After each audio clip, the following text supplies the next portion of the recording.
naman po kung gagamitin natin. Pero mostly may ginagamit naman po tayo ng sa kusina. Oo. Tapos yung motor po, ito yung number 1. Ano? Tapos yung Oo. Yan yung ano. Kasya na kaya itong inano namin? sakto na po yan sir. Nice po yan sir. Tama po yan. Yan, tama din yan sir. Ah, tama din po. Okay. At sa pagkabit na ito sir, suot nyo lang po dito yung dalawa. Nakasuot po niya, tsaka nyo lock po. May screw naman yan, oh. Apo. Number 2.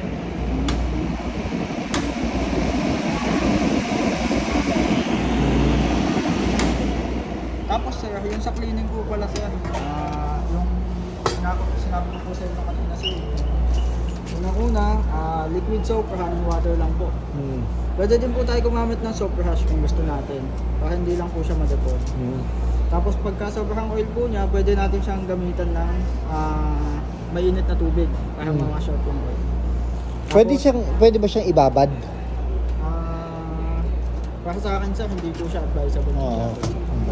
So okay na ano lang tayo sa sabunin lang natin, tapos Running water. hangin water. Kahit yung kamay lang natin. Ganun na. Huwag lang tayo gagamit ng ano ng mga baheta, mga sabon na panglaga. Kasi pumapasok po yun dito sa loob sir. Puti-puti po yan. Oo. Tapos yung kanyang oil cap collector, washable po ito sir. Ayan. Washable po ito.